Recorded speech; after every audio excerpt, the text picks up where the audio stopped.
Well, hey, good morning, folks. It's live. It's Sunday. Nobody's here yet.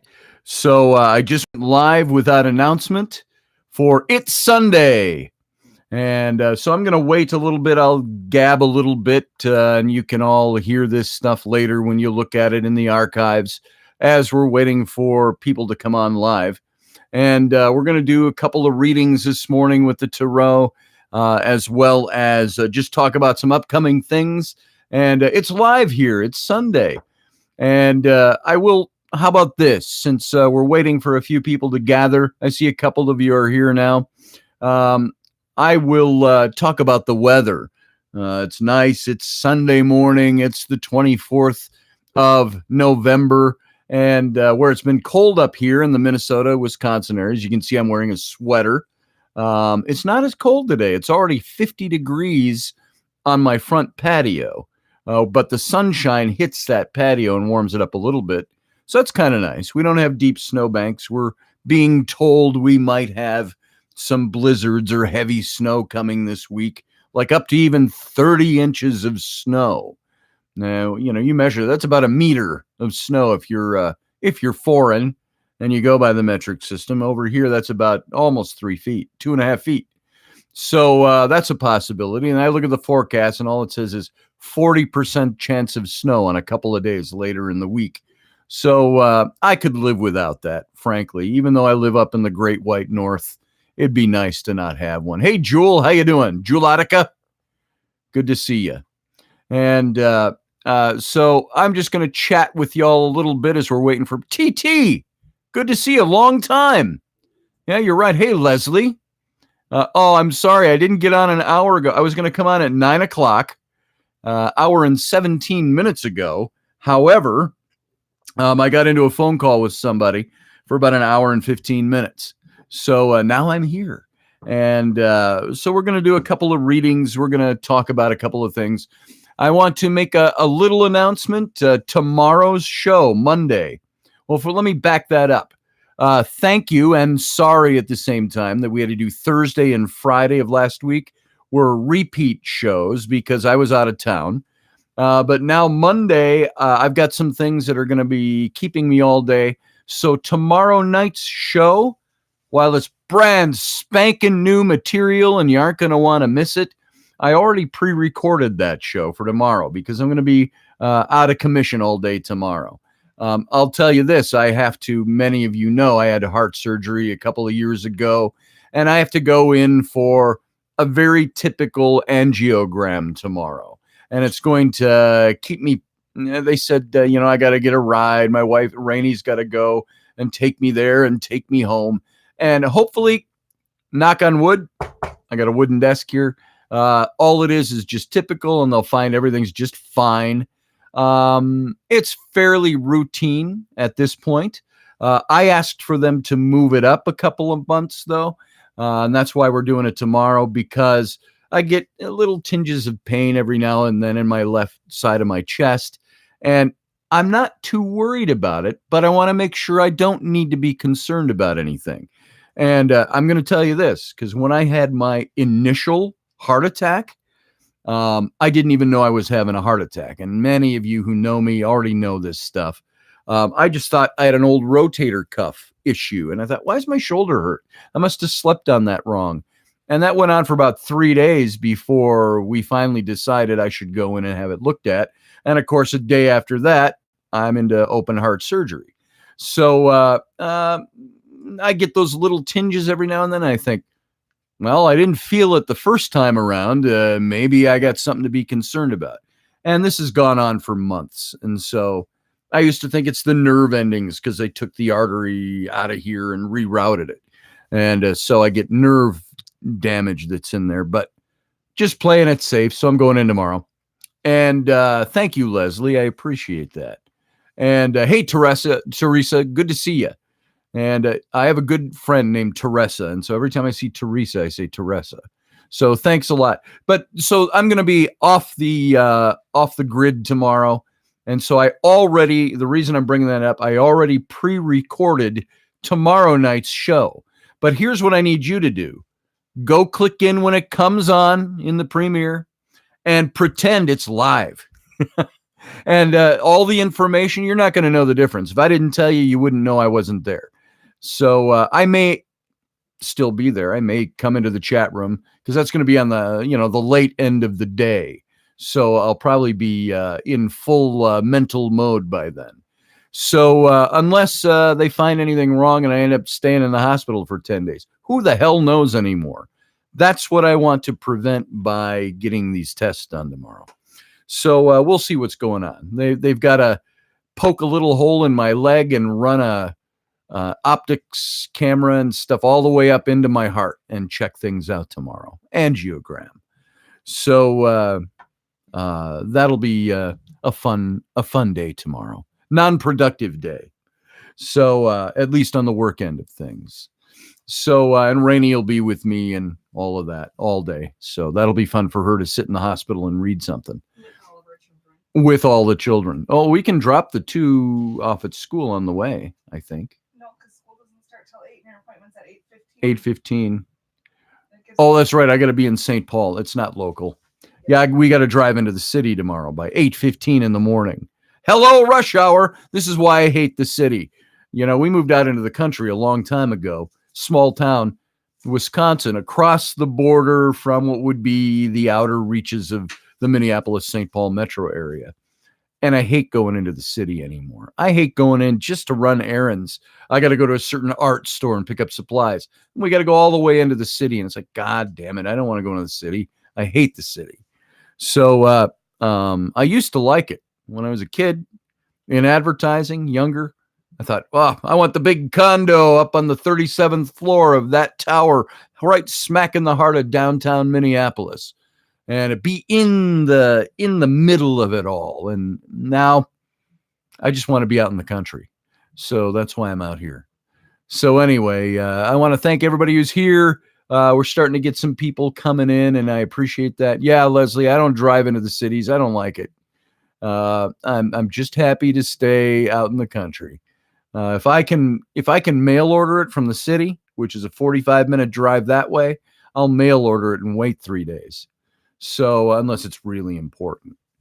So that's what's going on here. And Leslie, I don't know exactly where you are in Wisconsin. Again, not far from me, but it's what's that? Oh, you're in Minnesota. That's right. So it's nice here this morning. Almost 50 degrees on my deck. So that's nice. And hey, I started doing this Sunday morning thing last week. And in such a way that, we're officially calling this It's Sunday! ! Now, whether I can keep up doing this with regularity every Sunday is all going to be wholly dependent on how I feel on any given Sunday. So you can kind of put it on the back burner that, hey, if you're around and available, Scotty's doing something at usually 9 o'clock Central Standard Time on Sunday morning. And it's live as opposed to my radio show, which has a lot more stricture on it, and it's recorded generally a few hours ahead of time. And so that's why I can appear in the chat room and type whole paragraphs. That's because I'm not live during those shows. If you didn't know that, there's the epiphany of the day for you. All of my shows are pre-recorded, but they're not like pre-recorded like weeks ahead of time or anything. They're mere hours ahead of time. So I can get the audio version done for the radio, and I have to split that into 2 segments and send it over to the radio network. And then I also video it just like this for my YouTube channel for the simulcast. And that's why I can appear to be live when I'm actually not live. And so you'll take all the Scotty you can get. Thank you, Teresa. I appreciate that. There's too much of Scotty to give right now. So I got to go back into PT and really start getting off the last 2.5 years of sitting on my ass getting fat weight. So, post-recovery stuff and recovery stuff. That's been my excuse. And now I'm starting to feel a little better. I'm just slow. My body is slow because I haven't done anything for 2 years. My body's fat because I haven't done anything for 2 years. Everybody on Facebook was doing that 10-year challenge thing where they show a photo of themselves from 10 years ago and now today. And I found a picture of me from 2009 where I was absolutely gaunt looking. So, and I liked it. So I got to get back to that. And, I want my wife to be happy with me. I want her to come over and rip my clothes off and see a six-pack. Right, honey? Totally, Rainey says. She's sitting over there, by the way, at her desk doing her stuff. So, yeah, that's it, TT. That's it. And I hate the fact that, you know what it was for me and what it still is to a certain point, is things hurt when I started doing physical activity. Or I'd start biking and I'd feel it. And I'm like, God, why am I feeling? I should be able to just sit down where I could sit and bike for 45 minutes on a stationary bike. Or I would go out. I used to, back when I first knew Rainey, I was biking 6 to 12 miles a day on a route that I had laid out outdoors. And I was in pretty good shape when we met. And that's what made her go, hey, how you doing? Right, honey? Right. I wasn't listening. There it goes. She wasn't listening. So she's buried in her stuff over there. So I want to get that factor back. And of course, on top of that, I'm aging. As all of you know, I just had a birthday yesterday. Yeah, it was yesterday, not Friday. It was yesterday. And I'm 59 years old now. Now, some of you might go, oh, you're just a pup. Others of you might say, oh, geez, you're an old guy. So the body does different things. It processes working out differently. The big problem I had in the last year and a half especially was the anticipation mentally of pain. It's like, oh, if I lift my leg to do that, to climb a set of stairs, I would pause. My wife knows. I would sometimes sit in a chair in an upright position, ready to stand up, and I'd sit there for 5 minutes for fear of, or putting on a sock on the leg where I had the hip replaced. Not as flexible, and it hurts a little bit more. I sit there for 5 minutes just staring into space, working up the psychic, working up my psyche to stand up or to run. Now, it's not that I was non-functioning. Once you get up and you walk around, it warms up and all of that. But the prospect of exercise became a very hard thing to tackle. And so there you go. Leslie says she looks better now at 61, but she started running just to get out of bed and stuff like that. Yeah, sometimes it's that. I got to tell you something. I lay down in my bed upstairs and with my wife, and I sometimes wake up an hour later. I can't lay down in those positions, and I get up and I go down to the big easy chair down in the. It's not an easy boy or anything, just a regular old big overstuffed, living room chair, and I end up sleeping in the chair because laying down would bring all. So blah blah blah blah. Nobody likes to hear about others' medical problems because everybody's got them. Everybody's got something going on, but that's my thing. Is you sleep in the chair and I get the bed to myself. If you didn't hear that, Rainey says, all that matters is that you sleep in the chair and I get the whole king-size bed to myself. Yay! And she puts out her arms. She's over there. So, yeah, I need pillows under my knees and all of that. Leslie, I've tried that, and then I feel like I can't breathe, so I get up. Some of it is just psychosomatic. It's mental. And so anyway, let's see. What do we got here? We got a statement that says it can't be shown, and I got to click to approve it from Teresa. There you go. I'm gonna okay your post. I okay them all. I don't care what y'all have to say. I don't mean that way. I don't care how you say something. Go ahead and say it. Doesn't matter to me. But YouTube apparently thinks I need to censor you. So I did not.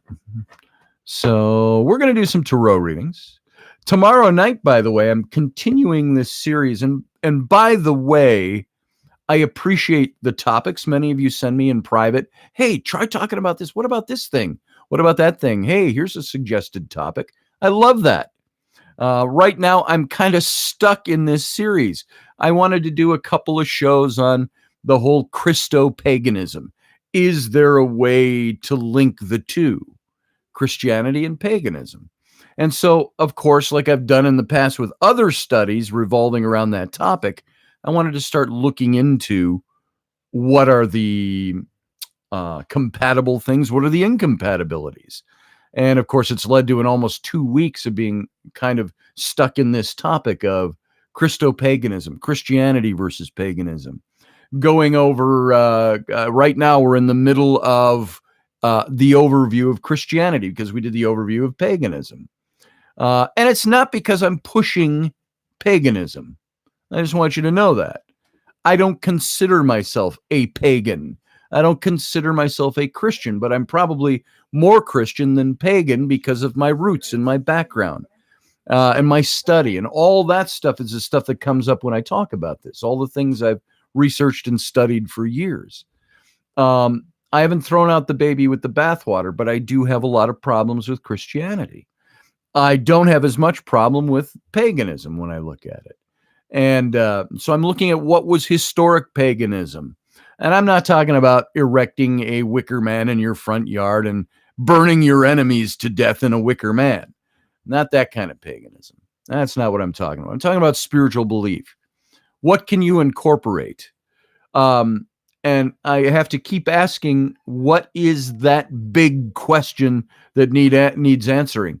If your religion, say in Christianity, says this is the only way to believe, and if you do not believe this way, you are hell bound. And I'm not mocking that. I'm saying this is what it says. So is that valid? Is that worth believing in? Is that true? So you want to say, okay, if I have to abandon everything else and can only believe this one way, what is it about that proves to me that is the one way to believe? And that's the problem, is you can't prove any of that.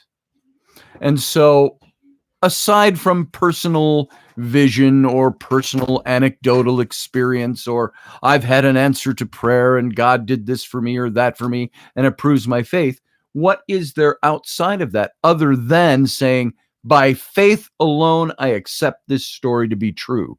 Therefore, that is what my belief system will be. And that's the big problem, is that we really don't know for sure. And so I want to, in this series, explore that and ask ourselves those questions. Lee, good to see you. Haven't seen you for a while. Lee, I'm going to put you on my list right now because you're the first one I saw. Guys, if you want to, I'm going to do 1-card readings today when I'm done babbling. And let me find a piece of paper to write on. I got a whole pad I thought I had here. Now I've got like 3 sheets of a pad left. That's because Rainey stole my... Those are my pads. Yeah. And keep your pads out of this. So let's see. I've got Lee. Lee, I'm going to do one for you. You're first on my list. And guys, if you want to line up, I'll write down some names and then I'll stop having you ask for a while because I won't be able to scroll back through and maybe catch everybody. And I'll let you know when we can do some more in this session. But Lee, I got you first. And so if you want me to do a 1-card reading for you today, do it in all caps. Hit the caps lock button and say, do me. And then I'll be able to get you on my list. Lee's the only one I've got so far. So starting now, do me in all caps. So Jennifer, good to see you. Yeoman Jennifer. Let's see. Only if you have the time. I'll do you, Jennifer. Jewel, Teresa, Jennifer. Oh, Rainey's calling them out. She's over there watching. Michael R. How you doing, Michael? I know you were out and seeing the VA and stuff like that the other day, so I hope that all went well. Let's see. Jewel Attica. Jewel, I'll just put you down as. So I got 4 of you on my list. Rainey will call them out when they come in. And then I'll say stop for now because I'll do what I've got on my list. I've got 4 of you. Let's do 8. Jennifer Roberts, you got her. I got Jennifer Roberts. And Michael R. You got Patch Adams. Patch, I don't. Did you put TT on there? TT, let's do you. That's 5 and 6. 6 is TT. So 2 more of you. You got K on there. K, is that KT Emma? Yes. K, how you doing? How you doing? So you were supposed to say do me. I can say that because my wife's right there and she can smack me if I get out of line. So, and then I've got Teresa. She said I can have fun today because it was my birthday yesterday. So, okay, I've got 8 of you right now. Lee, Jennifer, Michael R., Jewel, Patch, TTK, and Teresa. So hold off for now. And I'm not even going to look or consider anybody else till we get through the first 8. So anyway, back to the radio show. As I mentioned already, for those of you who came in, tomorrow night, I am gone all day tomorrow. Like Michael did and had to go to the VA to get some tests done and some work done.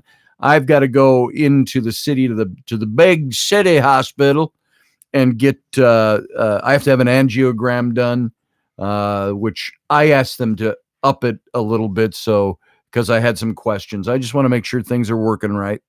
And I'm not like suffering from anything. I just I have a few little pains every now and then. And that's been going on since the surgery. So, I just want to check it out and make sure I'm good.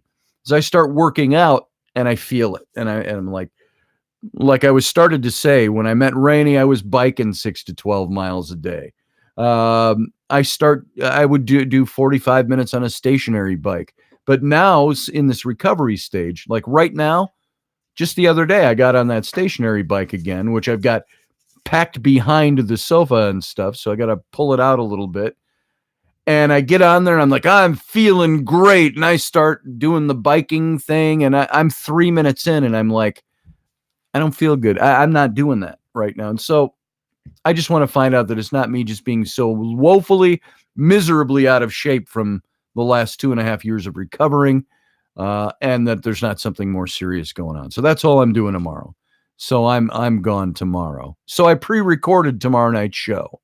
That's what that's all about. I mean, way pre-recorded it. I pre-recorded it yesterday. But still come in and watch it. It'll launch at 9 p.m. tomorrow. I might even be here.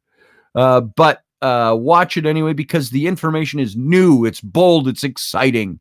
It's relevant, even though I recorded it 2 days ahead of time. So I did that as a precaution, just in case I'm feeling out of it tomorrow night. So there you go.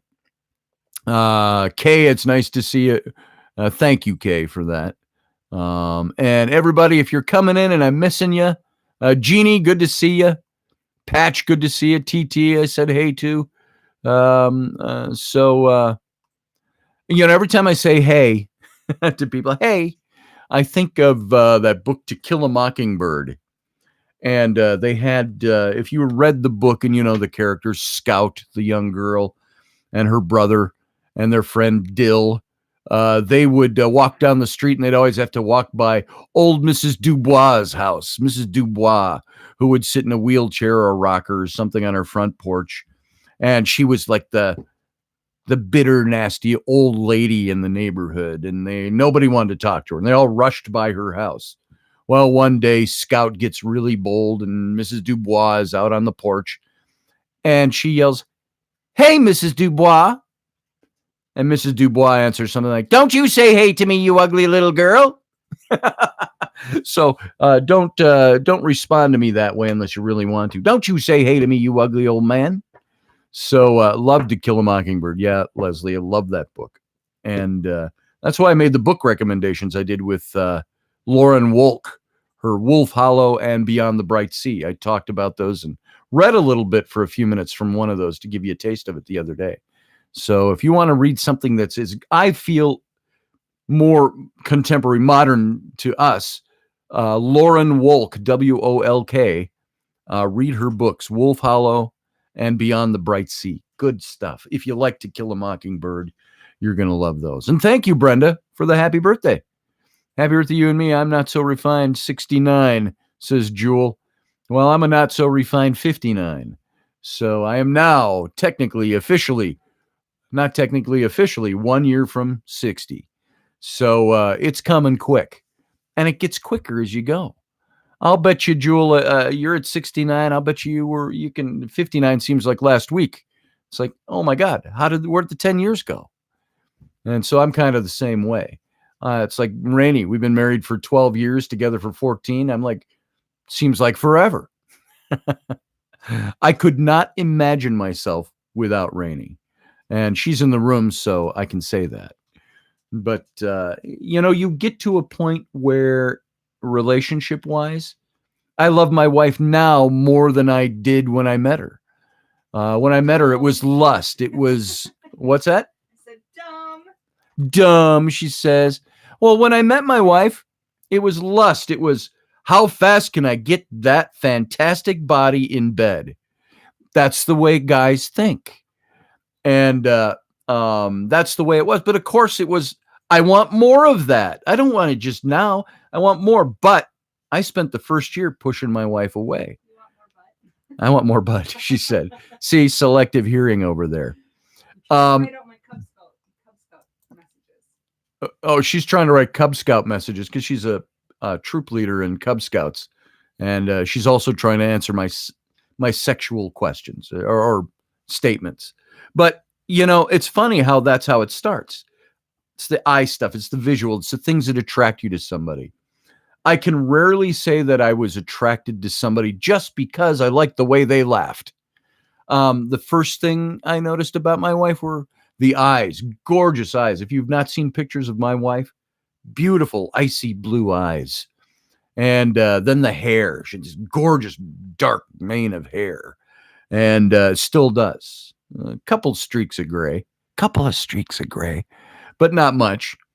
And I was thoroughly enamored with everything about her physically.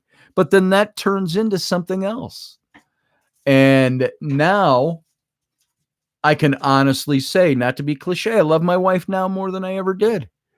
I love her being around. I love everything about her. I have grown to, and maybe some of this I'm saying for her benefit. She knows this, but I didn't see her intellectually. That grew. And I see what an amazing, my wife, by the way, my wife is a fucking genius. And there's no ifs, ands, or buts about that. And I don't mean that figuratively or metaphorically. She's a genius. And she knows stuff. She knows how to run things. She knows how to run me. And I bristle at that because I don't like to be run. It's like I say to my wife so many times, hey, I'm your partner. You're not my boss. And she's, oh, yeah, shut up and do what I told you. And then I laugh and shove him on the ground and show him who's more dominant. Then she laughs, shoves me on the ground, and proves who's more dominant. There you go. There you go. There's a word picture for you. There's a picture for y'all. So that's what our relationship has become. And, sometimes I go out and act submissive just so she can be dominant. I like her to think she's dominant so she can be on top. What the hell are you talking about? So anyway, I love my wife. I love my relationship. And if you don't know, she's 19 and a half years younger than me. So she's got a lot more energy than I do. So, and so I got to get back up to her level of energy. Anyway, enough of that. That started as an aside, which turned into 10 minutes of something. So, anyway, I'm just going to look and see some of your comments. This is kind of nice because when I do the radio show, I can be in the chat room and say hi to you, but I used to, before I did the radio show, I would come on and say hi to everybody because we were live. Queendom, nice to see you, by the way. Cannoli realness. There you go. I had one of our old friends. Who the hell was it? Oh, it was Nancy Planetta. Rocky and I have had her on the Situation Room. We've talked to her many times. She said something, and when she was first heard that my nickname was Cannoli. Now, Nancy and I go way back. We go back almost 20 years. And she said something like, yeah, I love cannolis. I just love sucking the cream out of the middle of them. And Rocky and I just both stopped and we go, I guess we've met our match in the immaturity level. And so anyway, cannoli, that's what that brings up. That was on live radio, by the way. So blah, blah, blah. And she's also a friend of Rainey's, so she can say stuff like that to me. Let's see. Brian Parker, how you doing, brother? Good to see you. Jeannie, thanks for the birthday wishes. I don't think there's anybody I haven't said hi to here. So let's move on. Let's get into these readings. And I want to try to do this. I started to say on Sunday mornings. I can't guarantee I'll be here every Sunday. I might be doing stuff and go, fuck radio today. I'm not going to do anything live. And by the way, I can't use the Effenheimer on the radio show because we have to fall under FCC rules, because that also goes out to terrestrial radio stations. So just in case you wondered, this is a podcast on YouTube, but it's a simulcast of a radio show 5 nights a week that goes out to not just their audience, but it goes out to iTunes, iHeartRadio, Spreaker, all these different outlets. There's at least 20 of them that I could mention. And then they also broadcast to 26 terrestrial radio stations.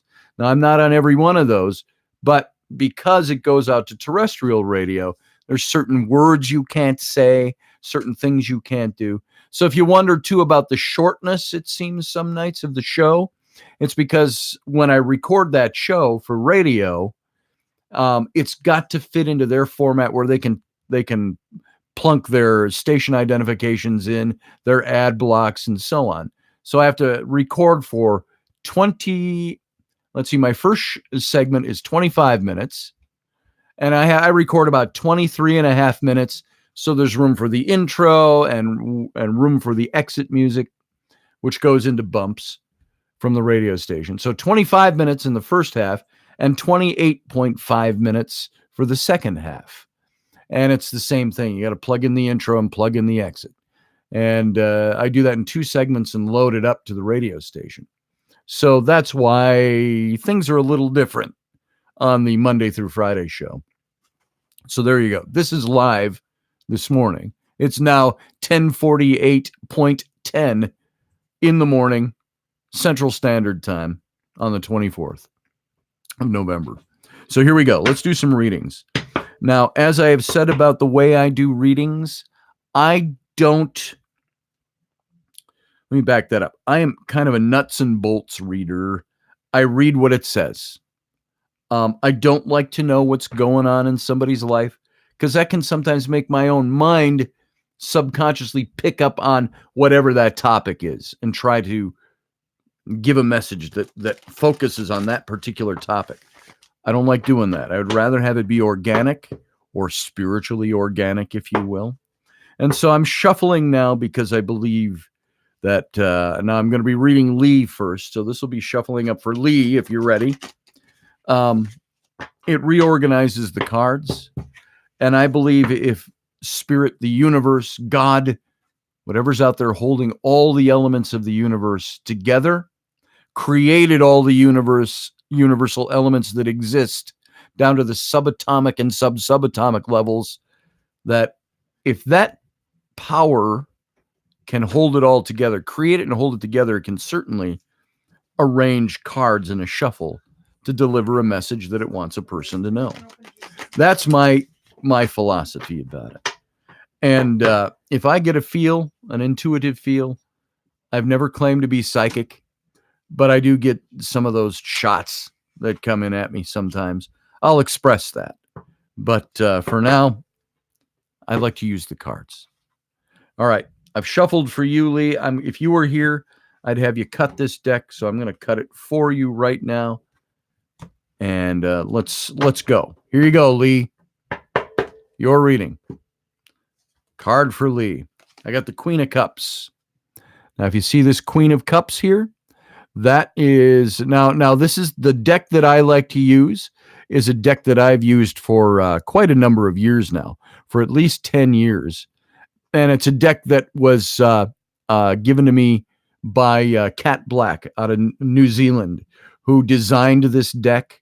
And she is, I don't think she's got the site up for this anymore, but this is called the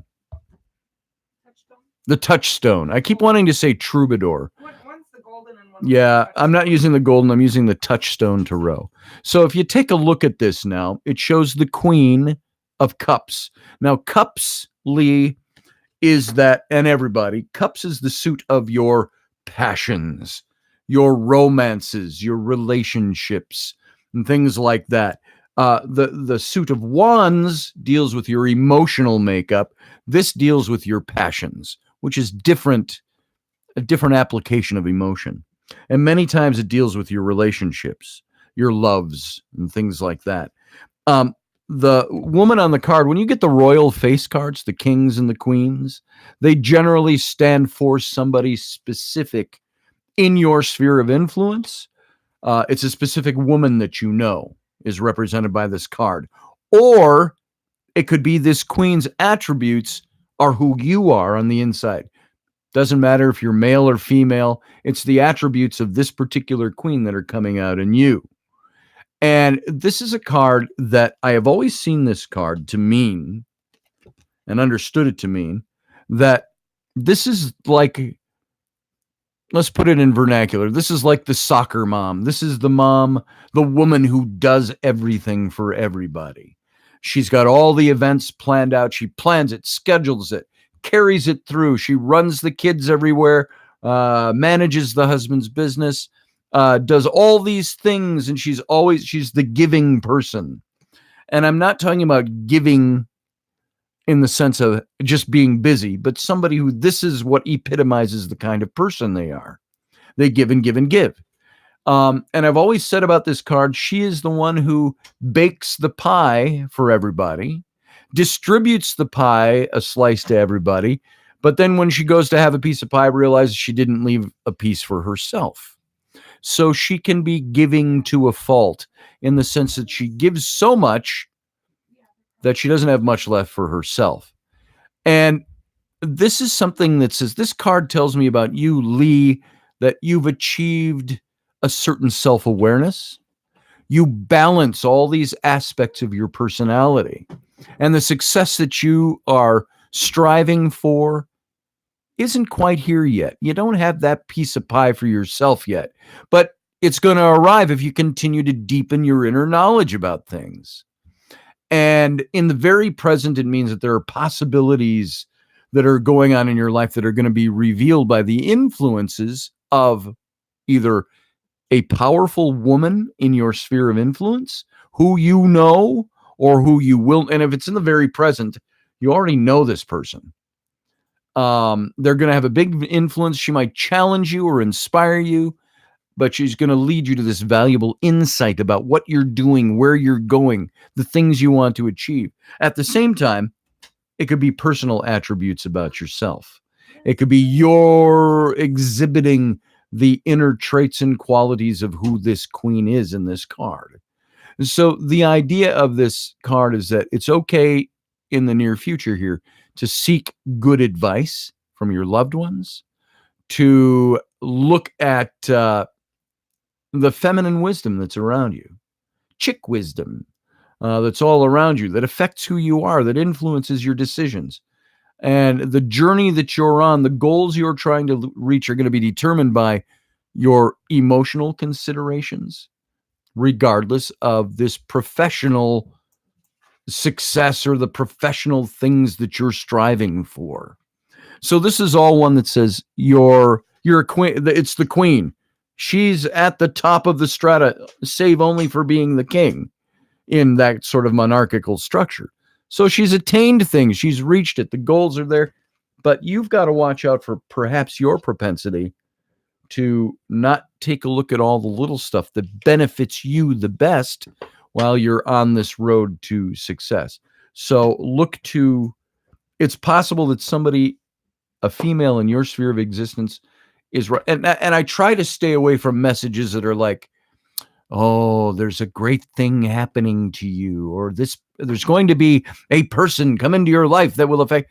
That to me is, I look at that as kind of masturbatory tarot or fortune telling almost. What this card is saying is a little deeper than that. This is somebody you already know. Somebody who has influence on you, that's a woman, is going to continue having that influence, or you have to look to what they traditionally call the feminine side, which is supposed to be the gentler things. In tomorrow night's show, I'm talking about how Jesus was not considered divine in early Christianity. That evolved over the next 200 years. But one of the things they did was they started to equate the feminine aspects of God, the goddess concept, the Sophia concept, into Jesus. Jesus must be an incarnation of the feminine goddess Sophia because he's displaying the wisdom which is attributed to Sophia. And Jesus even says something about that. So this is the idea that you are acquiring that inner wisdom that is considered to be genderically female because it's the gentler, more intuitive side of things. So hopefully that's helpful. Lee, I don't see any comments from you. You can comment on it if you want.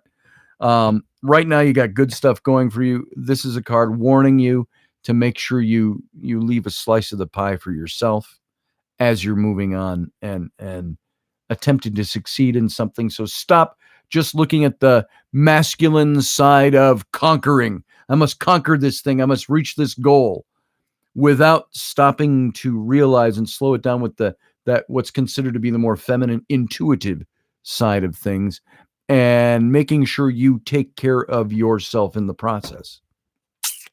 I hope that's helpful.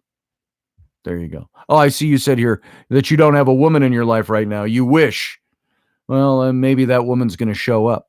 Now, it doesn't necessarily, by the way, it doesn't just mean romantic. It could be a woman in your life, could be your mom, your grandma, an aunt, a boss, somebody who, but it's somebody because of the presence of the queen that is not just a random person out there. It's somebody who has influence in your decision-making process. So there you go. Not necessarily a relationship, Lee. Is that a name, like all hyphened? Hi, my name is not necessarily a relationship, Lee. So there you go. All right, hope that's helpful in some way. Let's move on to Yeoman Jennifer. How you doing, Jennifer? I'm going to scratch Lee off my list here so as I glance down, I don't make any mistakes. All right. Chicken scratch through Lee. Moving on to Yeoman Jennifer. How you doing? I'm gonna shuffle for you just to rearrange the cards. The woman isn't necessarily someone he's in a relationship. There you go. There you go, Leslie. You don't necessarily have to have a relationship or be in a relationship with this woman, Lee. Could be somebody just influential in your life. It could be you. These aspects of yourself coming out. Okay, here we go. Shuffling up for Jennifer. Moving my mental energy to Jennifer here. One more time.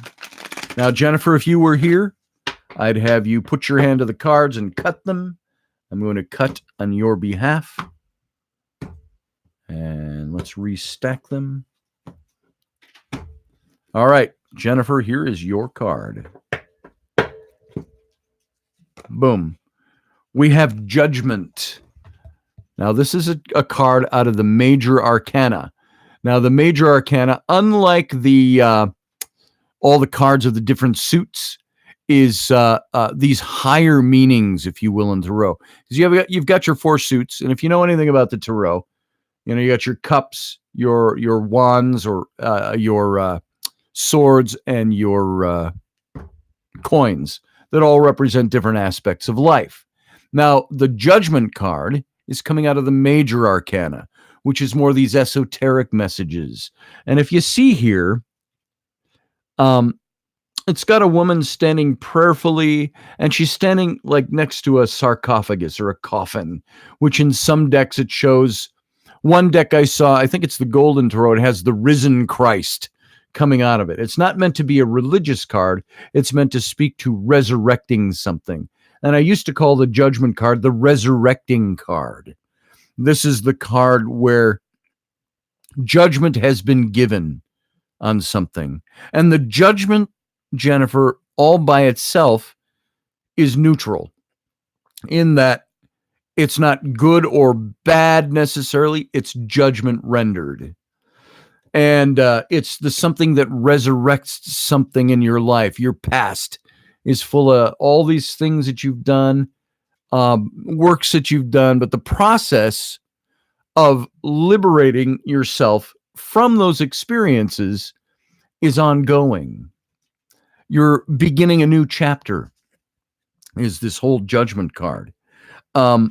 This is something I was just in a conversation with somebody for a little over an hour this morning about who was talking about writing a book on grief. And she wanted some advice from me on this. And that sounds like I'm patting myself on the back. I'm not doing that. She wanted to talk about structure and things like that. And we were talking about grief, this grief process. Now, I don't know if that's what's going on with you, Jennifer. I'm just using this as an example. In the grief process and in judgment, in getting past things and liberating yourself from the experiences is what many people who are in grief encounter. They reach that fuck it stage, that stage where they don't know how to get past something. How do I get past this bad thing that happened? How do I move out of that? And it's that whole, unmooring yourself from the wharf and setting out to open sea and exploring and dreaming, discovering. It's getting away from that. It never goes away, but you have to find a way to not let that be the thing that keeps you tied up somewhere. So you're liberating. It's that resurrecting Christ thing. You're not bound by the grave. You're not bound by the things that have happened, by the things that have come to pass, because there's new stuff going on. There is, for you, Jennifer, this card is telling me you got kind of this new chapter, this new mode of life you're going into, a new something, and you're moving away from the old, but you could be bound to the sarcophagus. And you've got to realize you've raised up out of that. You're no longer in that. The present has arrived, so to speak, and the past is relinquishing its hold on your fate. And this is the best time. It could just be the atmosphere is being set up for you to change an element of your lifestyle. Change is on top of you. And the fruits of whatever decisions that you're making that are coming, that you have to make, you have to understand. The judgment card says you're going to get what you deserve. Now, don't put the most negative slant on that. We always go, he's getting what he deserves. That's not what the meaning is. You're going to get what you need, what you deserve to have. We always say, tongue in cheek, I deserve a good life. I deserve to be happy. I deserve these things. That's really what this is about. The things that you deserve, the neutral aspect of looking at life and saying, I deserve this. There are things that we deserve because we've worked for them. The problem we face is that even though we've worked and strived and struggled to get somewhere, it doesn't always happen. We go, I deserve to have the success from that. And this card is just saying what you deserve is to loosen yourself from those bonds. The path is at your feet, and the direction it's leading you is going to become really clear for you right now. That's what you deserve, is clarity of vision, clarity of the next step. And you're going to be able to see your ultimate desire in this to the end. That's what the judgment card means, because you are resurrecting out of that old thing. And so the trumpets, the angels are sounding here. You can see you're being lifted out of that grave. There's something to celebrate by that, because you no longer have to be bound by the things that bind you. And many times, so I was having in this conversation this morning, it's that idea of you're always going to have those things. They're always part of your memory. You can't eradicate their effect on your life. I could use a Captain Kirk example, a line that he said in one of the films. He said, I don't want to lose my pain. I need my pain. He says, if I second guess every time I turned right when I should have turned left, I'd be a wreck. And, paraphrasing. And so that's what this is speaking to. Also in this conversation this morning, I brought up something that comes up here I am a student of history. I love history, and I loved the Lewis and Clark expeditions, and I studied that. And Meriwether Lewis, of Lewis and Clark, he was never diagnosed as this because they didn't diagnose psychologically the same way, 220 years ago. But he was a depressant, probably bipolar. And here he is on this expedition, all these hardships they'd gone through. They're seeking, the Northwest Passage to the Pacific Ocean. And they've been through all of this stuff, and they're at this ridge where, by all his calculations, he's thinking, this is it. We're at the Pacific Ocean. I'm going to climb that ridge and I'm going to see the Pacific Ocean. Maybe he was hoping about that more than anything else, but he wanted to leave his past behind him and say, all this stuff that got us here, we're there. And he climbs this ridge jubilant that he's going to see the Pacific Ocean.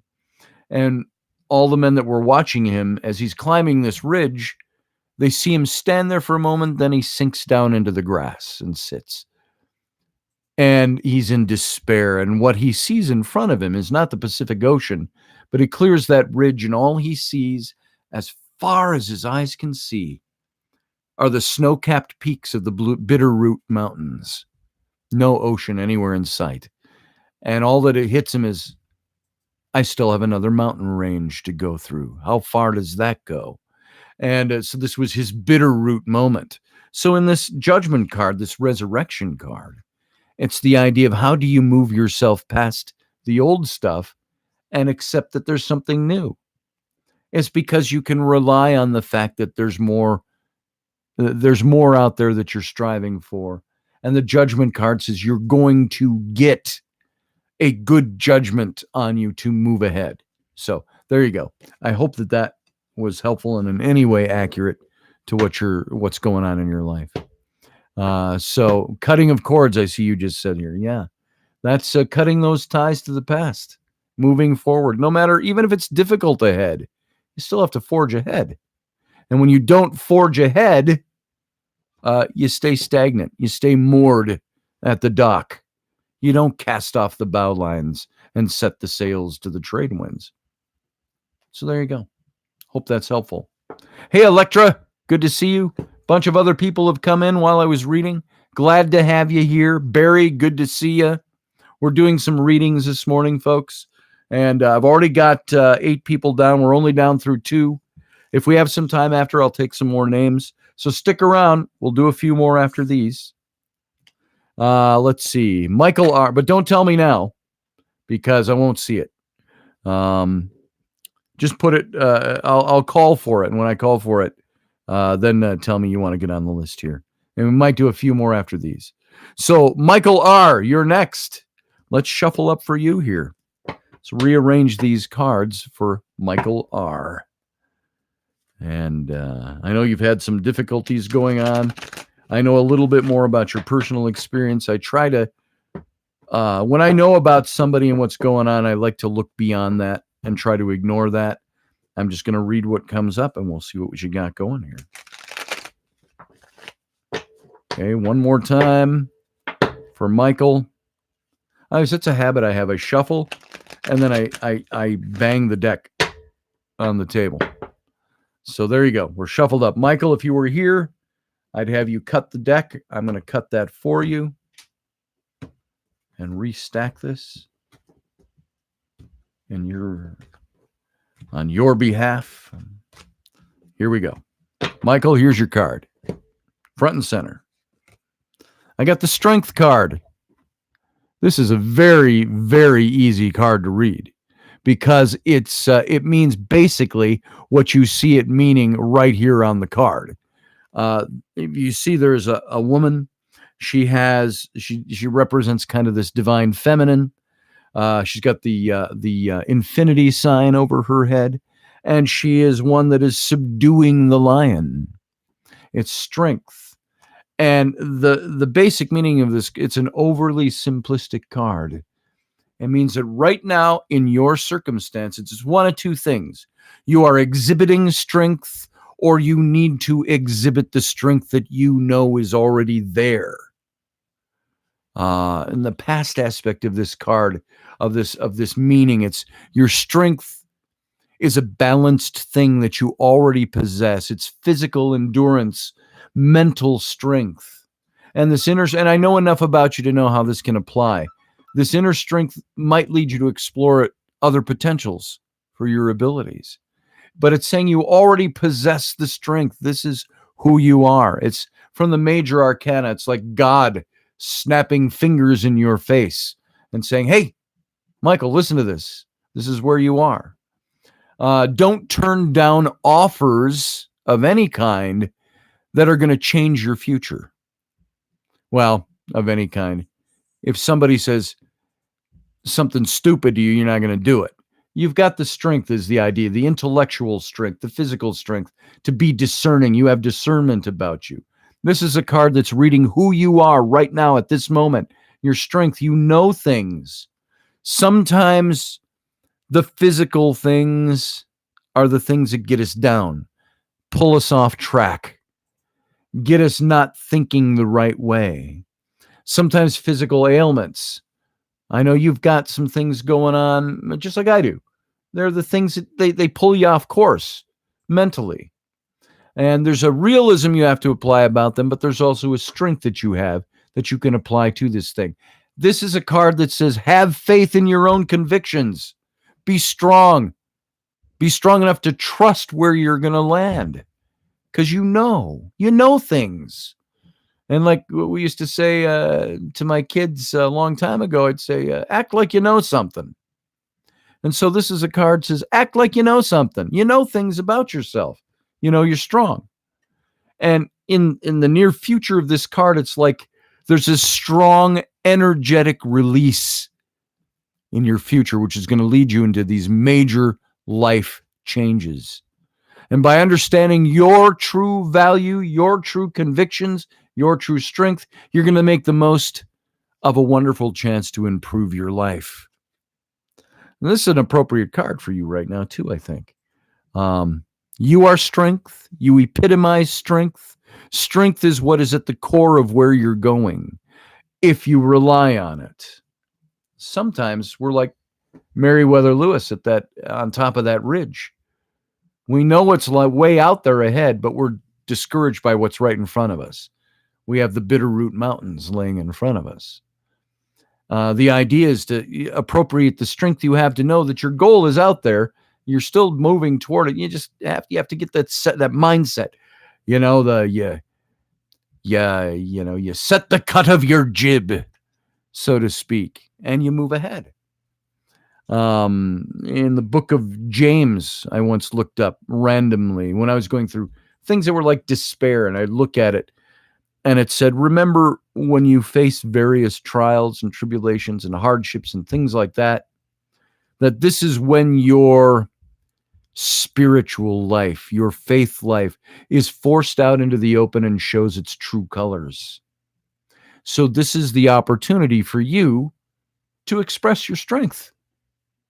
There it is. Know yourself. Jennifer just said that. Know yourself. Know your strengths.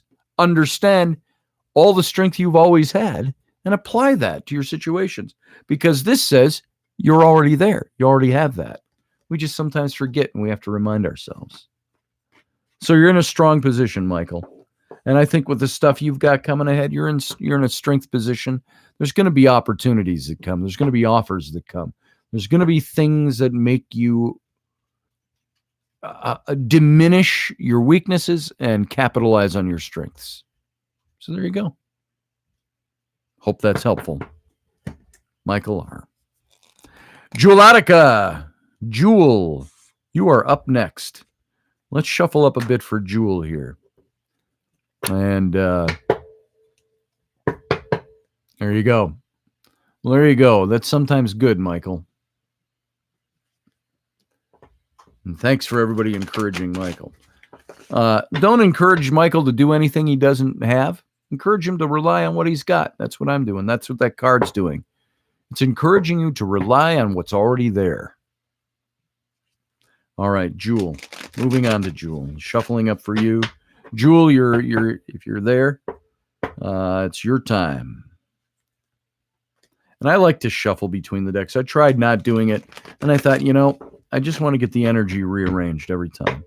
Jewel, if you were here, I'd have you cut this deck. I'm going to cut it for you right now. And here we go. Jewel, here's your card. You are the Ace of Wands. And if you see here, the Ace of Wands in this deck, the creator of the deck, Cat Black, has all the aces in the deck are angels. They're deliverers. They're messengers. What were angels? They were messengers of God. And so the Ace of Wands. And Wands is that suit. And it's the first card in the suit of Wands, the aces. And the Wands represent that aspect of life that encompasses your emotional makeup, everything about who you are. I'll give you an obscure Star Trek The Next Generation reference. It's like the Packlids. This will make us go. And these are the things that make you go, your emotions, the things that make you get up and look in the mirror and go, God damn it, I got this today because I know who I am. It doesn't matter. I got shit going on, but you know what? I know who I am. I take it in stride because my emotional makeup, the things I'm striving for is what I can do today. Even though there's obstacles strewn in the path. We all have obstacles. I got obstacles every day. My wife has obstacles every day to move forward for the things that you want to do. But if you keep your wits about you and know that this is your emotional makeup, this is who you are, you can appropriate the emotions and recognize the emotions that say, this is who I am. And God damn it, I'm happy to be alive today because I'm doing what I want to do. And this is a card. And by the way, on all the wands, she used red, and this angel's dressed in a red cloak. And the red is supposed to represent, as wands do, the fire, exuberance, heat, excitement. The vigor of youth is the idea, the fire of youth. And this is a card that's saying re-examine your goals, re-examine your past goals, as you might be limiting yourself. The angels, the aces in this deck are all like they're standing in front of an open doorway that says, here's opportunity. Now, what you have to do is something I can't do for you, the angel says, and that's cross the threshold. I can just show you the door. And it's flung wide open. You're the one who has to take this step across the threshold and make it happen. This is an exciting, exuberant energy that's telling you, move forward into this thing that is appealing to or fulfilling these emotional needs that we have, that you have in this particular instance. And it's saying, recognize the fact that you might be limiting yourself. And you're limiting yourself by not doing the thing that's necessary to fulfill those emotional things. And there's inspiration that's building inside of you, and it's going to vent its energy destructively if you don't use it creatively. Like I said, we've all got shit. We've all got things that hold us up. We've all got things when we look in the mirror and go, God damn it, I'm happy to be alive, and I got this great emotional energy. This is who I am and what I'm doing. Oh, but I got to do this thing today, or this thing, or the kid did that, or this is happening, or that person said that, or this is happening, and the money's not there, the whatever. Those are the roadblocks that are the energies that will vent us in a destructive direction if we let it. And we have to use those things creatively to build up. That's the open door, the creative part.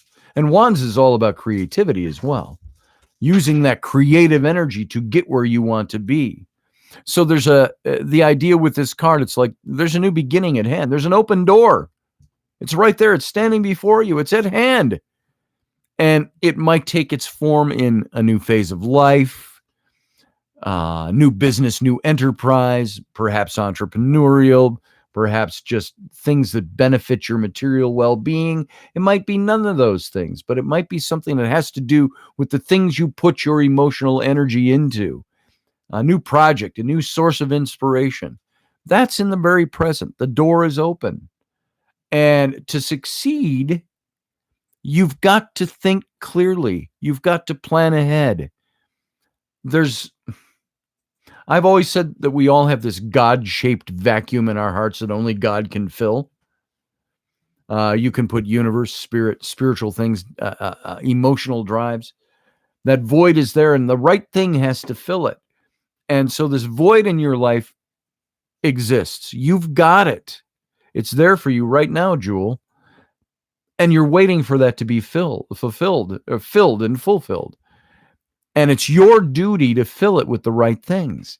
So prepare for this transformation, a transformative experience by filling this void with the things that positively influence your new beginning. We have these voids that we try to fill with other things. We fill them with, experiences. And we find out it doesn't really fill the void. It fills it, but it doesn't, not to its recesses. Dump it out. It's all empty again. Let's start with some kids, sex, relationship. And when we look to other things to fulfill what we want to do, instead of looking at ourselves as being the one who needs to fill that with the right things, when we do it the other way, we kind of come up short. So that's the distracted things in life. So this card is telling you, the angel of new beginnings is standing there. The message of launching into the better things for you is what's at hand. And this could be, it might not be new. This might have always been standing out there, and all you needed was the catalyst to say, the universe, God, your angels, this angel is standing there saying, this is all fulfillable. Here's the open door. Just do it. But don't get yourself stuck on the old things. Move into the new things. So there you go. I hope that helps. There you go, Jewel. Hope that's helpful. Patch, I just saw you there. You're next. I'll beat it in my masterpiece. There you go, Jewel. Okay. And there's something that just popped into mind. And what pops into my mind is that my wife is distracting me physically over there. Sorry. I'm Sorry, she's not even trying, and she's distracted me physically. Mentally too. So I think of, if you ever saw the animated movie that was really the remake of the Ten Commandments, done by DreamWorks about 20 years ago now. Val Kilmer played Moses, the voice of Moses. Joseph Fiennes, or was it Ralph Fiennes? Joseph Fiennes was Pharaoh Ramses II. But it was the story of Moses, the Prince of Egypt. And there's a song in there. Danny Glover does the voice of the high priest of Midian, who is the father of the woman Zipporah, who Moses marries in the Moses story. And he's a high priest, a pagan high priest, by the way, by definition. And he sings this song in this movie. I'm trying to think of the name of the song. But he talks about the tapestry.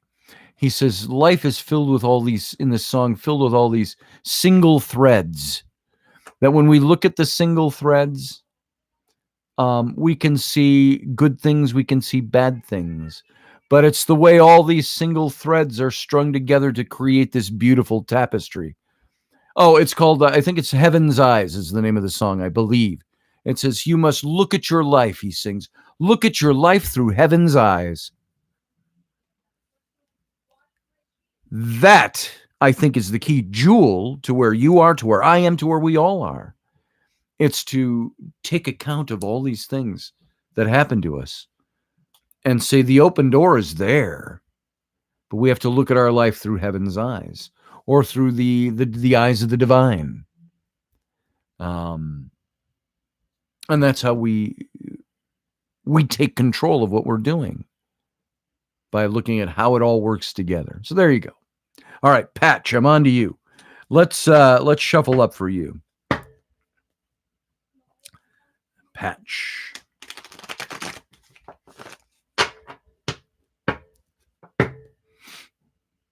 All right. Number 2. Patch, we're thinking of you. What's going on in your life? Here we go. One more time. And then if you were here, Patch, I would have you put your hand to the cards and cut them. I'm going to do that on your behalf now. And we'll do it just like this. Restacking. And let's get your card. All right, Patch, you ready? Here we go. Well, Patch, you've got the same card that we already had this morning, the Queen of Cups. I'm going to draw one more card for you. I'm going to cut it one more time, but that's probably the card you need to see. Giving of yourself, but just make sure you leave a slice of the pie for yourself. That whole talk, you got great things coming. You've got great energy going. You're on top of the heap. But you're either got to look to this female intuition that's in yourself, or a female that's in your life. But because we already read that card, I'm going to see if I can give you something a little different. I cut the deck one more time for you. Let's see what we get. Okay. Now, talking about the Queen of Cups, applying all the things you have, all the things that have gotten you to where you are. And you're looking perhaps to a female that is in your life that represents this intuitive for you, or it's something from within inside yourself. I wanted to move to a different card, and that's for the sake of really everybody watching, and you too. Let's give you a little new twist on the message. And what comes up at the 3 of Coins. Now, coins is the suit of your material well-being. It deals with, obviously, because of the presence of coins. In some decks, it's pentacles. So it represents material well-being, which encompasses, of course, finances, job, the things you apply to yourself to make your material life work for you. Doesn't always necessarily mean money, but it has to do with the things that make the nuts and bolts of life work on almost a non-emotional level, a non-passionate level. These are the nuts and bolts. So the 3 of Coins, if you look at this card here, you see there's a couple of guys standing here.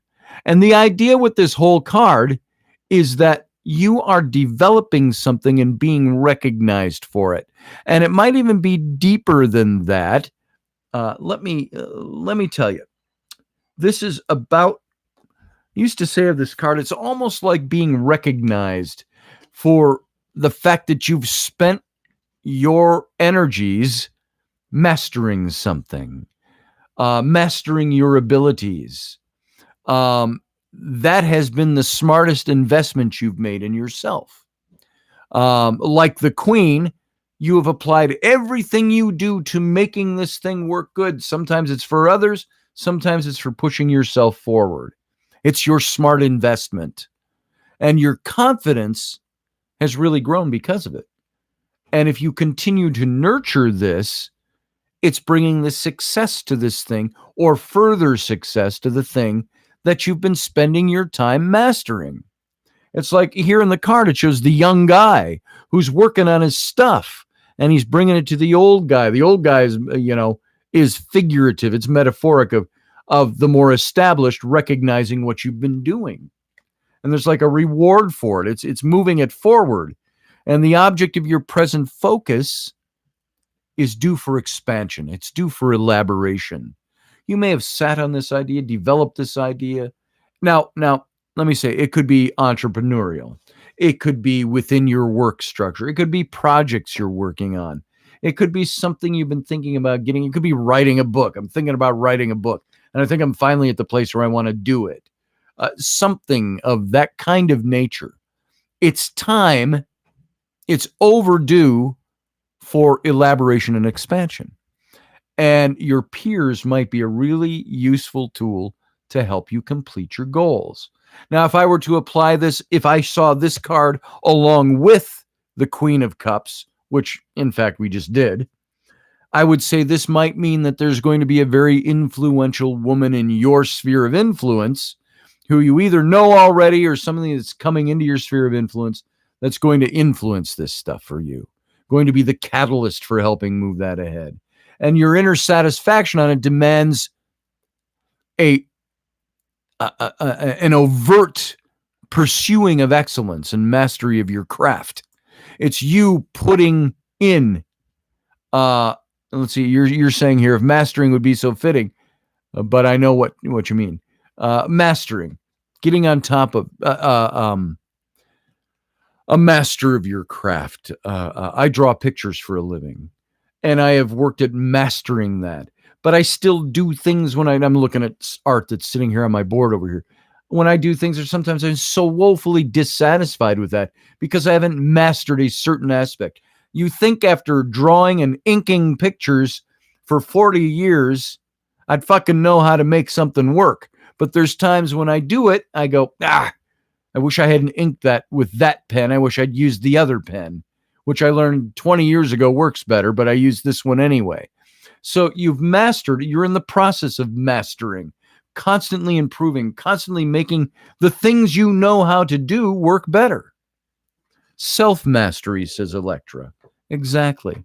So what this card is telling me, Patch, is that there's stuff, let's generalize it, there's stuff going on in the things that is either your work or your things that you hope or that already do or you hope are going to affect your financial bottom line, project work, employment related stuff, entrepreneurial dreams of making something happen, that these are the things that you're on top of, and recognition is coming for that. That's going to help you expand that. And it might be this woman we saw at first. It might be those abilities of that woman character in yourself that makes that happen. All right? Yeah, Teresa. They say an artist is never satisfied with their own work. So you could go look at the Mona Lisa and go, what a perfect piece of art. And why am I blocking the name? Not Michelangelo, Da Vinci might look at that and go, yeah, but I could have given her a little more of a smile, you know. But he was Italian. So let's see. Pat, you just said, speaking of which, I have good friends that you should talk to. She's good and does the same thing. Cool. Love to. So there you go, Patch. I hope that makes sense for you. It's one card. Well, it's two because we had the second one, which almost expands that for me. It's like it's saying, I would say generally, something, quote unquote, is going on that you put a lot of effort into, that you're working to master. You might not even think you've mastered it, but you're in mastery over it. And it's time to expand it now. It's time to let it work its work. And there might be this woman in your sphere of influence that has something to do with that. It might also be the characteristics of that queen. And remember, that queen is the one who gives and gives and gives and gives. But the only fault being she gives so much, she doesn't always give to self. So maybe it's time to look at the thing that you're doing and give it life that it needs, that it deserves. All right? Hope that works. Hope that means something to you, Patch. Let's move on. TT, you are next. You are on deck. Thanks for that, by the way. And here we go. Boom. Abundant favor to Patch, says Jeannie. I would say, Patch, good luck. Good friggin' luck, and make it happen. So there you go. All right. Let's move on. This is for TT. TT. I'm going to shuffle up for you and then cut the deck for you. All right. One more time. All right. Let's cut the deck. If you were here, I would have you cut this deck. So I'm going to... There we go. All right. Here's your card. I got the same one again. I got the Queen of Cups. Keeps coming up today. So we've already defined that a couple of times. Let's set that aside. I'm going to cut this one more time for you. See what we get. Okay, we got the Knight of Cups. So you got the Queen of Cups, and then you got the card that comes right before it in the deck, the Knight of Cups. Now, the cups, again, this is the suit of your passions. The thing, it could be relationships. It could be people who influence you, that are around you and influence your life. It's the thing that you put your passions, your romances, your relationships, and all of that stuff into. And the Knight of Cups, knights are always these moving characters in the deck. They are the ones that were the doing the errands of the king. That's what made them a knight. They were not always embattled and battling for the king, but they were doing deeds for the king. It's like the Knights of the Round Table. Think of that. They were knights errant. They were looking for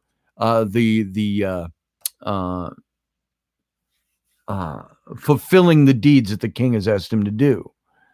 And the idea with the Knight of Cups, and there's always, by the way, there's always movement in the knights. There's only one knight that stands still, and that's the Knight of Coins, because it's financial, it's the material elements of life. He's got to think and plan and plod through things before he makes his move. But the knights are always moving. They're always going somewhere. A knight will always indicate movement, that you're moving from this thing to that thing, whether physical movement, moving hearth and home to a new place, or moving something mentally, emotionally, making a movement. Your strengths have been, according to this card, have been your intellectual capacity, your self-determined willpower, and being caught slightly off guard by new directions and ideas of others is natural to your kind of unique perspective on things in life. You want to move forward with something in a passionate level. This card is talking about you're being moved into this new direction or a new offer, a new invitation. It's going to arrive almost suddenly and unexpectedly. You're not ready for this. This might be happening in your very present right now. Something's coming onto your plate that hasn't been there. But because you have this intellectual capacity and this self-determination of personal power already established, even if you doubt yourself, get rid of that. Fuck that. You have the ability already to know it's okay to say, I've got the intellectual capacity and I've got the self-determination to know what the hell my power is. And one of the things is that you can get slightly caught off guard by ideas and directions, but you have that ability in your unique perspective of things to take that in stride. And this is saying something new is coming your way. Something new is being offered to you. And you got to stay focused. You got to follow, again, the passions, your innermost passion. I don't know what that was. I don't know if you heard that on the radio. It sounded like the whole pots and pans cupboard just came tumbling out onto the floor. That might be just exactly what it was. But all of that is unexpected. You might have the pots and pans of life all of a sudden tumble at your feet. And you're not going to go, oh, fuck, what do I do now? You are somebody that handles that stuff well because you've got that capacity. I know how to take care of this. I know this new twist, this new thing. You stay focused. This says you have that passionate belief and that drive that leads to progress towards your goals. And you're going to find a very deep, meaningful, peaceful connection with others as a result of this. That's the relationship aspect of this. This is going to be something that drives you into falling back on that and being able to rely on what you know, on what you have. So this card, Knight of Cups, in the area of your passions, you're being moved into something new. And it's going to come suddenly. It may have already happened. You're already aware of it. Or it may not have happened.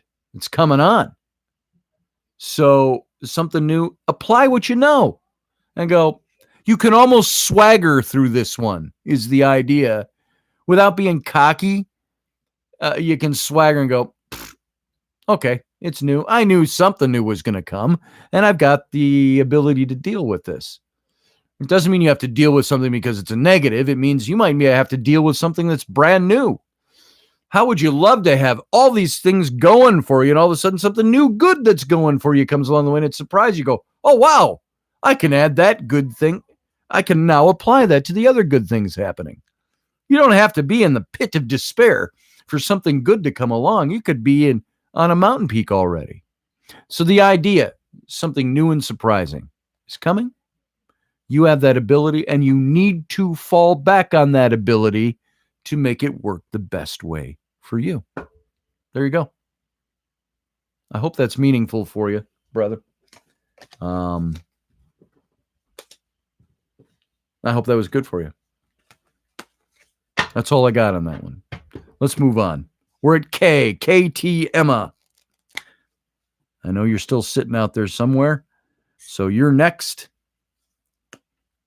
Let's hit this. You're on deck, Kay. There you are. Wavy hand and a high. Let me shuffle up for you. All right. It's one time. Number 2. I like to shuffle 3 times. Something about the divine triune that plays into this that I haven't quite defined yet. I just do it 3 times. Always have.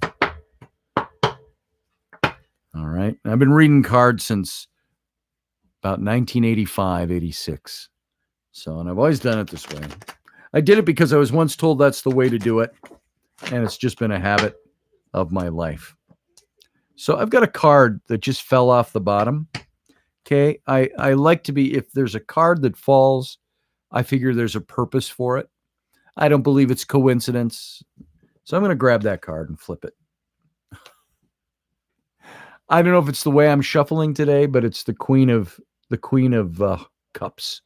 I'm going to draw a different card for you because we talked about this one 4 times now. That card's coming up a lot today. This is a card that says you've already got that intuitive.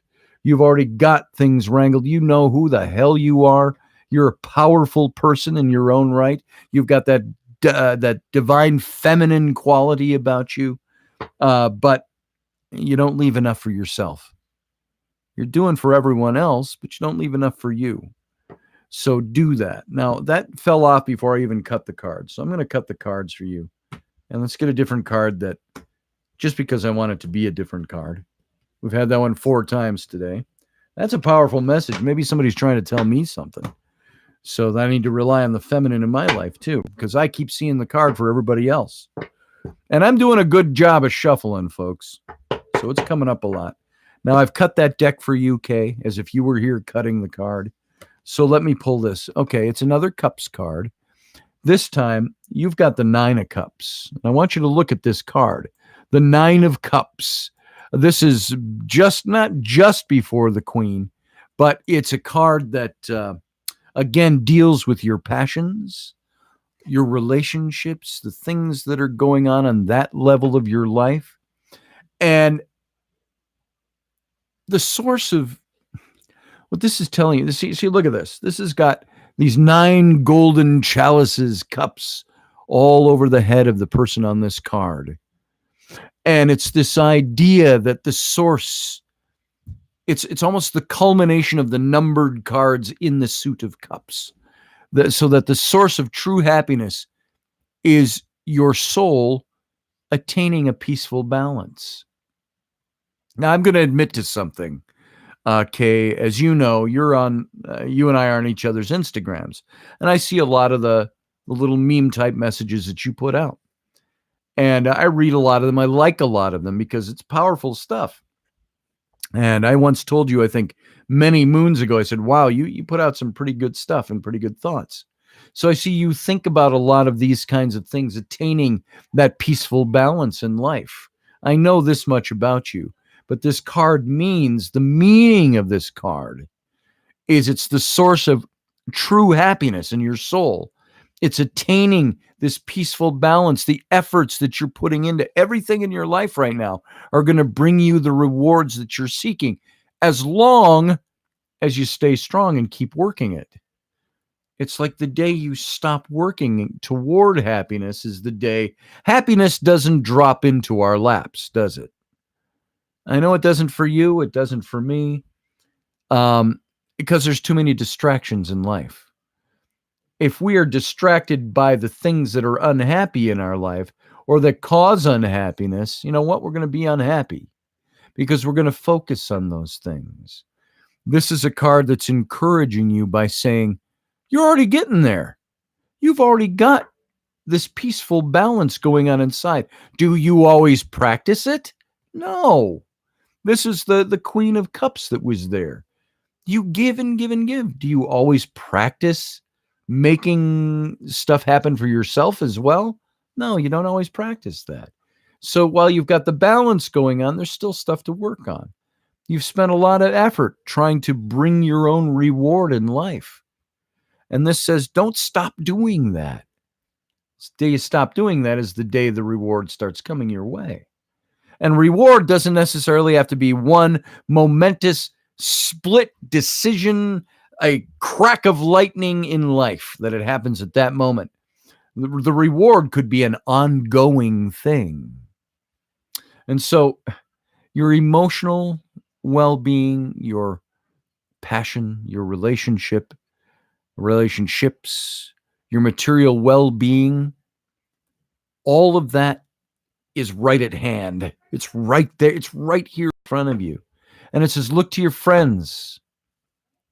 It says, realize you've got the full cups all right there in front of you.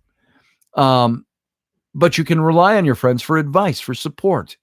But recognize that you're going to find the fulfillment you want. Many times I find for people who are like this, that have all this emotional stuff going, and this is you, I think.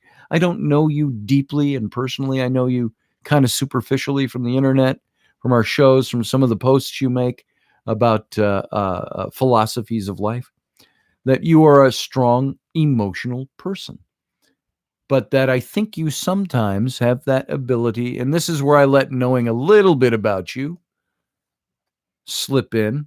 I don't know your personal details. I know what you post. Sometimes it seems that the affairs of life can take their toll on you. And this is saying, while you have this emotional power and strength, don't let the daily affairs of life steal from the happiness. The goal that you've set for yourself might be down the road a ways, but you're working toward it. It's happening. It's working. But you have to stay true to Kay's desires and Kay's goals for life. And you're going to reach the destination. You have to balance your heart and mind. And this might even be something that says you got to balance your heart and mind to stay to the true calling of your life. We all have our struggles. We all have our things. It's like I quoted Captain Kirk earlier. I have to, because I'm a big Star Trek geek. He said, I need my pain. I don't want to eradicate my pain. I need my pain. This is who I am. This is what made me who I am. Why do you think you got 9 cups that are full on the passionate side of your life? It's because you've got your pains and you work through them and you let who you really are come out in this. Happiness is not a thing that happens to us. Happiness is a thing we create. And we create that by overcoming those things. And so this is what it's telling you. You've got the 9 cups. You're there. It's already there in your heart. It's already there in your mind. Don't be too distracted by the things that come along that want to steal that away from you. Don't be too distracted by the fact you made the pie for everybody, but you didn't get a piece, metaphorically speaking. So you just said right there, I want more peace in my life. We all want more peace. I got to tell you, this might be a good place to say that. I got to see if I can remember it off the top of my head. One of my favorite poets is William Butler Yeats. He was the poet laureate of Ireland at the turn of the 20th century. And if you've ever heard it, the Lake Isle of Innisfree, Goes like this. If I remember, I haven't cited this for a long time, but you mentioned about wanting peace. Here's what he said. He said, I will arise and go now and go to Innisfree, and a small cabin build there of clay and wattles made. 9 bean rows will I have there, and a hive for the honey bee, and live alone in the bee-loud glade. This is always emotive for me because he says next, he says, and I shall have some peace there. For peace comes dropping slow, dropping from the vales of morning to where the linnet sings. And I'm forgetting some of the words, but he says, I will arise and go now to Innisfree. For I hear lake water lapping in low sounds by the shore. I hear it on the roadways and on the pavements deep. I hear it in the deep heart's core. And so this feeling of, I just want peace. It's not that you don't have it.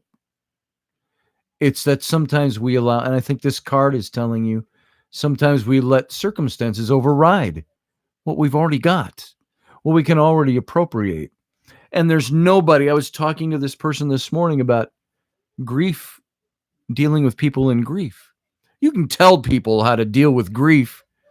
They have to be the ones that find a way to awaken themselves and pull themselves out of grief.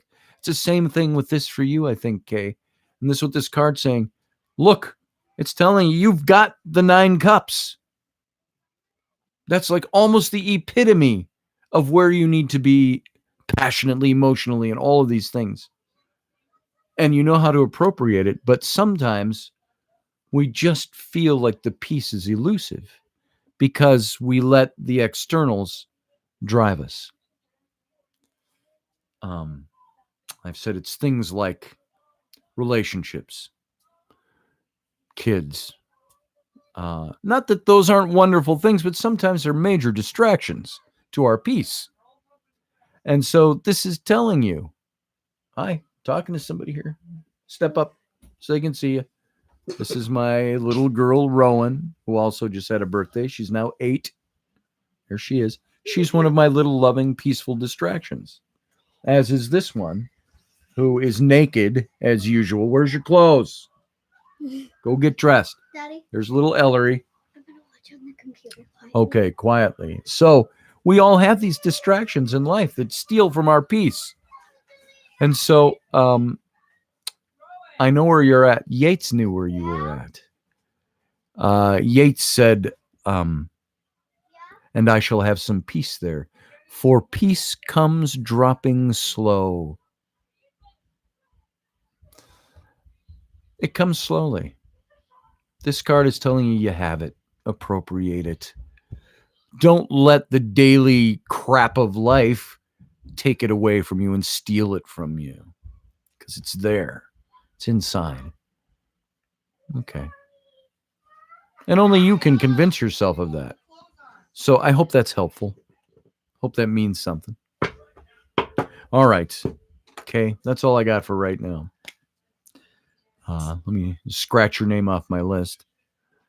All right. Teresa, you're the last one I've got on my list. And then we'll see if we have some time to do any more. We'll see what's going on around my household. So, Teresa, let me shuffle up for you. And by the way, folks, I want to say I do full readings. I charge for them. I've had people criticize me for that in the past. How can you charge? This is a spiritual gift. You can't charge for spirit. No, you can't. But I can charge you for my time.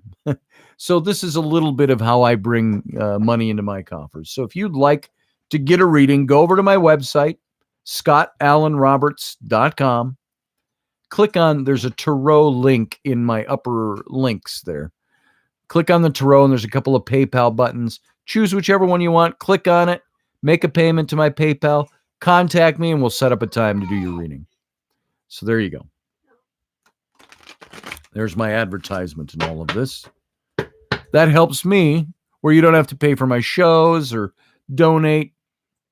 Use my services. I'm an artist. I'm a designer. I'm an illustrator. I'm a writer. I'm a tarot reader. All of those things. They're out there for you. Kids, turn that down a little bit, please. My two little girls have come in and jumped on the other computer over there, my wife's desk. All right. And Teresa, one more shuffle for you.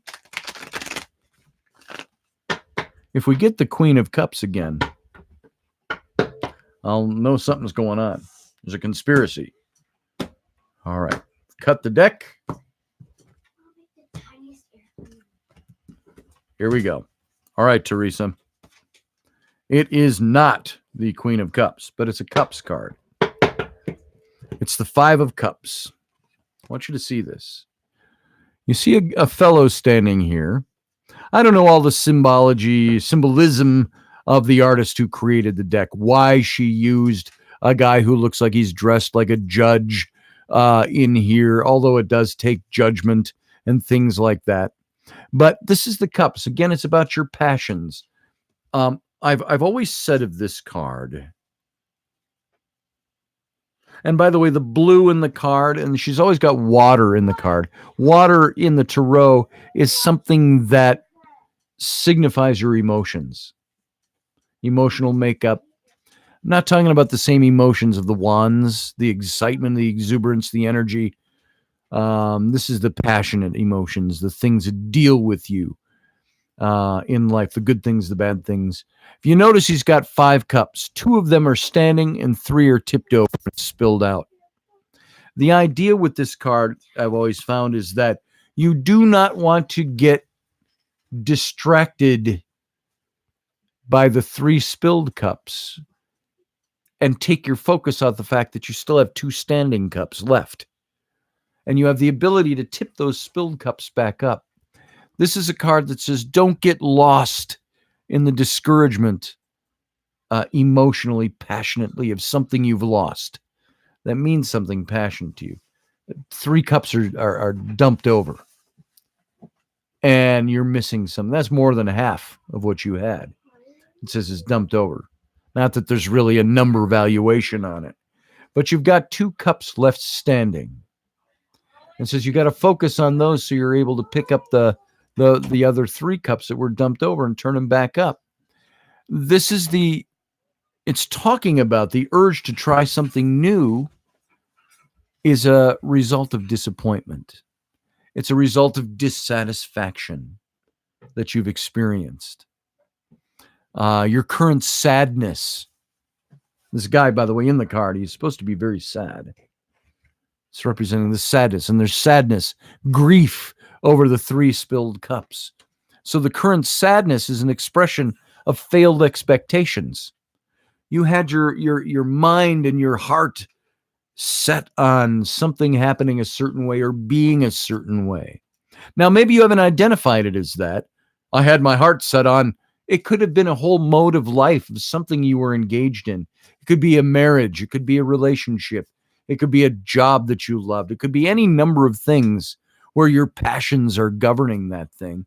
And you had your mind set on how this was supposed to be, how it was supposed to work, what it was supposed to do for you. And 3 of those cups got dumped over. So this is saying you've got a sadness about you. Maybe this is in the recent past of this card, but it's something that you're well aware of that has brought you into your present. This sadness, that's an expression of failed expectations.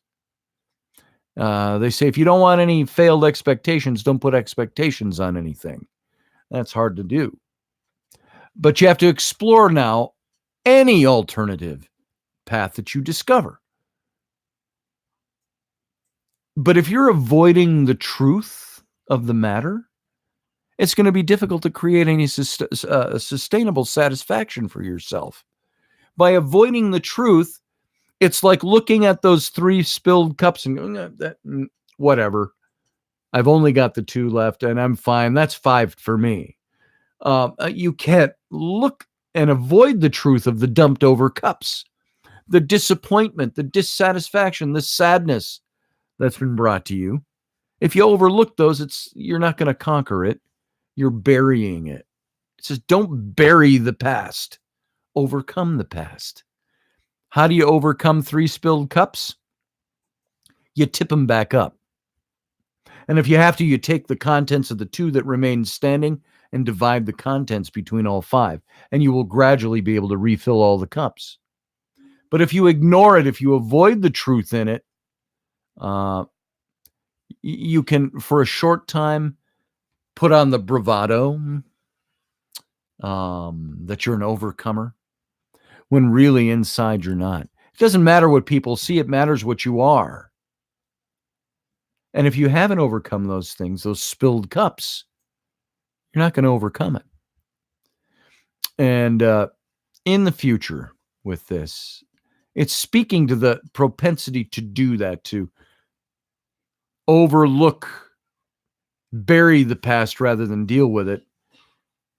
It's indicating that an error on your part in judgment is going to lead you to making really regretful situations or decisions in situations. That's kind of a negative. The beautiful thing about a negative in the tarot is that something out there is pointing this out to you and saying, don't get caught in this. Here's the negative that will happen. And it's encouraging you to view that before that hits you.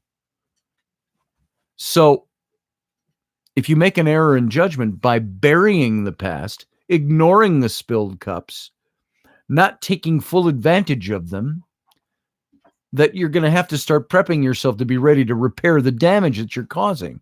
And more importantly, to forgive yourself. So I don't know what your situation is, but this card is saying there are things that have led to disappointment, hurt, sadness, unfulfilled expectations. And if you ignore the things that got you there, the things that in your environment created that, and you don't learn from that and find ways to tip those cups back up and refill them, it's going to be something that could be damaging for you. It affects your judgment. So, Teresa, whatever you're in right now, there's something that's left you feeling deprived a bit emotionally, left you hurt, stinging. I don't know what that situation is. And those kinds of results can come on very different levels. I could be stinging because I broke the new pencil I just got. And because the decision I made to pound it into my desktop ruined it. And I'm like, God damn it, I just ruined that new thing. And that's trite and trivial. I'm making a little light. So it can range from the not so important to the very important. So this is saying, take a little stock of what's gone on. You've got some dumped over cups. That's going to hurt. But you have the ability to tip them back up if you don't ignore why they got dumped over in the first place. Okay? I could use an example and say, if it was a relationship, you could say maybe you jumped into a relationship too quick. Maybe it's a long-standing relationship that you allowed wrong things to happen.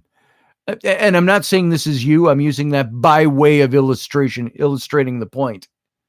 There are things that we know that we can do to change our situations. And if we don't, sometimes we end up with 3 dumped over cups. This is where I tie in my moniker of life, which I've made reference to here already this morning. Mark Twain's quote. 20 years from now, you will regret more the things you didn't do than the things you did do. So cast away from the safe harbor. Set your sails to the trade winds. Explore, dream, discover. Sometimes the 3 tipped cups are the catalyst to make something work better and cooler and beautifuler than it ever did before. But if you wallow in or don't acknowledge the fact that there were mistakes, if you don't forgive yourself for the things you did to get that there, you're never going to learn from it. So tip them back up. Start filling them back up is the encouragement of this card for today. That's the positive message. And I see you just say, my God, I sure hope so. You don't even have to hope so. All you have to do is do so. And that's not an admonishment. That's not a criticism of what you're saying, because I do the same thing. I say, I sure hope that works right this next time around. The idea is, don't hope it's going to be that way. Hope is for when we have no ability to affect the outcome. I have a hope that someday this will be so. Well, that hope can be make it predicated on actions that you take. And this is why the 3 dumped over cups are there and the 2 are left standing. You can tip them back up. That's action, cognitive action on your part. So the hope is for the hopeless. You realize that? Hope is for the hopeless. Hope can be modified or made to happen by the actions of somebody who does not act hopeless, but says, I'm casting off from the safe harbor and setting my sails to the trade winds. And so this is the encouragement. Somebody sees what's going on in your life, somebody acknowledging it and saying, don't be hopeless. Be somebody who takes action to tip the cups up and refill them. There you go. That's all I got. I'll beat a dead horse if I keep talking that way. So I hope that is meaningful for you, Teresa. I hope it means something and it works. I'm glad you needed to hear it. Now, here's the thing. Go out and make it happen. There you go. And thank you, Kate. Manifesting joy. Do that for Teresa, everybody. Right here on my computer, my wife, as I've said before, almost a year ago, taped down a dollar bill that she had written 5 zeros behind, making it $100,000. She said, there's your visualization and manifestation for the year. And there it is on my computer. I don't think it's quite worked out yet, but I'm doing my best still. And the year's not over. I'm not hopeless. I have the ability to affect that. And so if you don't let those, and this is applying more broadly to a lot of the readings today, is you don't have to be hopeless. Hope is for the hopeless. You don't need hope. You need action. You need cognitive. Look at my face. You put the face on, you go, this is who I am. I'm going to make happen what I need to have happen, no matter what. And if I make a mistake, I'll learn from that mistake too. So there you go. Everybody who's had a reading today, I just got the high sign from my wife, and we can't do any more today. I hate to say, and I'm sorry about that. We're going to do this again next Sunday if something doesn't come up. Thank you, Sheila, by the way. Happy birthday and many, many more. I had my young son, he's 10 now. When he was 8, he was either 7 or 8 when his grandfather died, Rainey's grandfather, his great-grandfather. And he started asking me about death. And he said, how old will you be when I'm the age you are now? And I did the math and I said, well, son, I said, I would be 106 years old when you reach the age I am now. I said, chances are I'm not going to be around. And he got a little sullen by that. And it was my first opportunity to talk to my young child about, there's going to be a day where you're going to have to deal with my death, with me not being here. I said, but for now, that's why we fill it with as much stuff as we can. I said, we're not hopeless people. And so this is the same for all of us. Take this day, cast off from the safe harbor, set your sails to the trade winds, explore, dream, and discover. Because 20 years from now, if you're still around, you don't want to regret not having done things. You don't want to get 20 years down the road and go, I wish I'd done that thing 20 years ago, 15 years ago, 10 years ago. Take advantage of the time while you've got it. Make it happen. All of this for everybody. You make things happen. So there you go. What you looking at? I'm going to say you're going on 2 hours. I told you she gave me the high sign already. I'm already getting ready to sign out. Okay. You going to come over and say hi? Nope. Beautiful? Nope, I'm still in my pajamas. I do nothing. Rainey says she's still in her pajamas. She's not coming over to say hi. It's noon, and she's still in her pajamas. It's Sunday. So there you go, folks. I want to thank you for being here. We'll do this again next Sunday. Tune in tomorrow night. I pre-recorded tomorrow night's show yesterday because I'm going to be gone all day tomorrow. But it's new, relevant, fun, exciting information. If I were live, I wouldn't be able to say it any better. So it's a recorded show tomorrow night. If I can, I'll be there in the chat room tomorrow night. And so thank you for being here. Thank you for being my extended family. I appreciate your being here. And by the way, if you want to get a tarot reading, come on over to my website, scottallenroberts.com. Click on the tarot link.